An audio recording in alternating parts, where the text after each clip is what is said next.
Hello everyone, स्वागत है आपका हमारे चैनल NCERT वर्ल्ड में। यहाँ पे एक चैनल स्टार्ट की गई है जिसमें क्लास 6 से लेके क्लास 12 तक के NCERT का ऑल सब्जेक्ट यहाँ पे पढ़ाया जाएगा और साथ ही साथ आपको इससे रिलेटेड जो भी सॉल्यूशन होंगे, क्वेश्चन आंसर होंगे, वो कराए जाएंगे और नोट भी प्रोवाइड कराया जाएगा आपको दोनों ही लैंग्वेज में। यहाँ पे हिंदी और इंग्लिश दोनों ही लैंग्वेज में आपको चैप्टर्स और नोट्स वगैरह प्रोवाइड करा दिए जाएंगे। इसके लिए आप बेफिक्र रहेंगे। ये चैनल आपके लिए बहुत फ़ायदेमंद होने वाला है, क्योंकि इससे रिलेटेड अगर आप बोर्ड वगैरह तैयारी कर रहे हैं तो बोर्ड में भी आसानी होगी, और साथ ही साथ कोई भी कंपटीशन एग्ज़ाम हो, बड़े से बड़े कंपटीशन एग्ज़ाम में भी आपको बहुत फ़ायदा पहुंचने वाली है। ठीक है, तो इस चैनल से जुड़े रहने के लिए कृपया इस चैनल को सब्सक्राइब करें और ज़्यादा से ज़्यादा शेयर करें, ताकि जो लोग इसका फ़ायदा उठाना चाहें वो उठा सकते हैं। तो ज़्यादा समय ना लेते हुए क्लास 6 साइंस का चैप्टर 1 हम लोग पढ़ने जा रहे हैं। भोजन ये कहाँ से आता है। जो हम लोग भोजन करते हैं वो कहाँ से आता है, इसके बारे में हम लोग पढ़ेंगे इस चैप्टर में। तो चलिए स्टार्ट करते हैं हम लोग। आज आपने अपने घर में क्या खाया था? पता लगाइए कि आपके दोस्त ने आज क्या खाया था। यहाँ पे पूछ रहा है आपसे कि आज आपने अपने घर में क्या खाया था, और अपने दोस्तों से भी पता कीजिए कि उन्होंने आज क्या खाया था। क्या आपने कल और आज एक ही प्रकार का आहार लिया था? आहार का अर्थ होता है भोजन। ठीक है, लिया था मतलब कल और आज एक ही प्रकार का भोजन खाया था आपने। क्या ये सत्य है कि अलग अलग समय में हम भिन्न भिन्न प्रकार का आहार लेते हैं? क्या ये सही है? क्या ये सत्य है कि हम लोग अलग अलग समय में, जैसे ब्रेकफास्ट हुआ, हमारा लंच है, और साथ ही साथ डिनर, जो 3 वक्त का जो हम लोग खाना खाते हैं, तो क्या उसमें तीनों में हम एक तरह का भोजन खाते हैं? ये पूछ रहा है आपसे। अब यहाँ पे 1.1 में 1.1 में है विभिन्न खाद्य पदार्थ। अब विभिन्न खाद्य पदार्थ के बारे में हम लोग जानेंगे। फर्स्ट देखेंगे क्रियाकलाप 1। पहला क्या है? विद्यालय में अपने दोस्तों से उन खाद्य पदार्थों की जानकारी प्राप्त कीजिए। अब विद्यालय अगर आप जाते हैं तो अपने दोस्तों, जो आपके दोस्त भी होंगे, तो उनसे खाद्य पदार्थों की जानकारी प्राप्त कीजिए जो वे पूरे दिन में खाते हैं। जो वो पूरे दिन में जो जो चीज़ खाते हैं उसके बारे में जानकारी आप उनसे प्राप्त कीजिए। यदि वे विभिन्न राज्यों के रहने वाले हों तो उनसे भी यह जानकारी प्राप्त करने का प्रयास कीजिए। अगर वो डिफरेंट स्टेट्स या डिफरेंट डिस्ट्रिक्ट से हैं तो उनसे भी क्या कीजिए, ये जानकारी प्राप्त कीजिए। ठीक है, अपनी नोटबुक में सारणी 1.1 नीचे देखेंगे हम लोग। ये सारणी 1.1 है। बोला हम सारणी 1.1 की तरह यथासंभव का अर्थ होता है जहाँ तक संभव हो, अधिक से अधिक दोस्तों द्वारा खाए जाने वाले विभिन्न खाद्य पदार्थों की जानकारी प्राप्त करके सूचीबद्ध करना है। मतलब जहाँ तक हो सके अपनी नोटबुक में सारणी 1.1 की तरह, ठीक है, जैसे सारणी 1.1 दिया गया है उसी की तरह क्या करना है, एक नोटबुक में वैसा बनाना है। 2 कॉलम, एक तरफ लिखना है विद्यार्थी या दोस्त का नाम, दूसरी तरफ लिखना है पूरे दिन में खाए गए खाद्य पदार्थ। ठीक है, वैसा बना के आपको फिल करना है कि आपके दोस्तों ने क्या खाया है, कौन कौन से खाद्य पदार्थ को खाया है।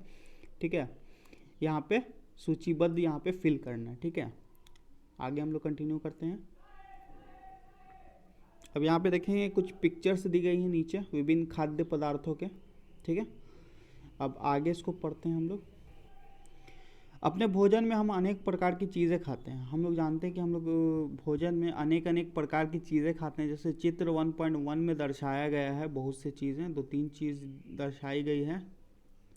नीचे देख लेंगे हम लोग, ये देखिए नीचे चित्र 1.1 दिया हुआ है विभिन्न खाद्य पदार्थ। आगे पढ़ते हैं।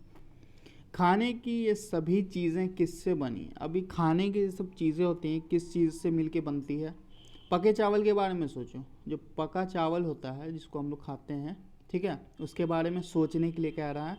हम कच्चा चावल लेते हैं, हम तो कच्चा चावल लेते हैं, उसे पानी में उबालते हैं, उसे क्या करते हैं, उसके बाद पानी में उबालते हैं। इसे तैयार करने में हमें 2 पदार्थों या 2 संगठनों की आवश्यकता होती है। अब चावल हम लोग लाते हैं कच्चे चावल, तो उसको हम डायरेक्ट नहीं खा सकते, उसको पकाना पड़ता है। तो पकाने के लिए हमें क्या करना होगा, किसी बर्तन में क्या करना होगा, पानी उसमें डाल के उसको उबालना पड़ता है, ताकि जब वो उबल जाए, नरम हो जाए, तब हम लोग खा सकें उसे। अब उसे बनाने में 2 पदार्थों, 2 संगठकों की ज़रूरत पड़ती है, ठीक है। संगठक कहते हैं जो मटेरियल लगता है किसी चीज़ को बनाने में, उसे संगठक कहा जाता है। अब देखेंगे आगे। दूसरी ओर कुछ भोजन तैयार करने में हमें कई संगठनों की आवश्यकता होती है। अब दूसरे तरफ कुछ भोजन को तैयार करने में बहुत सी चीज़ों की ज़रूरत पड़ती है, कहीं कहीं 1 है, कहीं 2 है, ठीक है।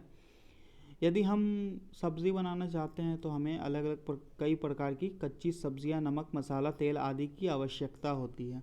अगर हम सब्ज़ी बनाना है तो सब्ज़ी बनाने के लिए क्या क्या ज़रूरत पड़ेगी, पहले तो आपका कच्ची सब्ज़ी, जो सब्ज़ी आप बनाना चाहते हैं वो सब्ज़ी ले लेंगे, साथ में नमक लेंगे, मसाला लेंगे, तेल लेंगे आदि की आवश्यकता होती है। और भी बहुत सी चीज़ें होती हैं जो डाली जाती है, कई प्रकार के मसाले होते हैं। आगे देखेंगे क्रियाकलाप 2।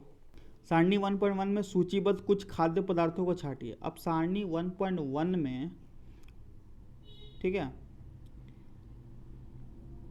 जो आप भरेंगे सारणी 1.1 अपने दोस्त की मदद से, ठीक है, उसमें से कुछ पदार्थों को छांटना है, अलग करना है और अपने दोस्तों तथा घर पर चर्चा करके जानकारी प्राप्त कीजिए कि इनको बनाने के लिए कौन कौन सी सामग्री चाहिए। अब क्या करना है, अपने दोस्तों तथा घर पर चर्चा करना। अपने दोस्तों से चर्चा कीजिए, बातचीत कीजिए और घर पे भी बातचीत कीजिए, जानकारी लीजिए कि ये किस किस चीज़ों से मिलके बनता है, ये सामग्री किस किस चीज़ों से बनती है।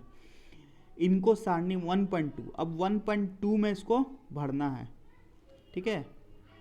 इनको सारणी 1.2 में सूचीबद्ध कीजिए।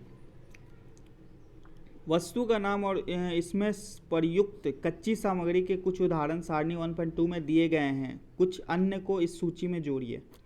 अब देखिए, वस्तु का नाम और उसके प्रयुक्त कच्ची सामग्री, कोई वस्तु है उससे और उसके साथ जो कच्ची सामग्री उसको लगती है बनाने में, कुछ दी गई है 1.2 में देखेंगे आप, ठीक है।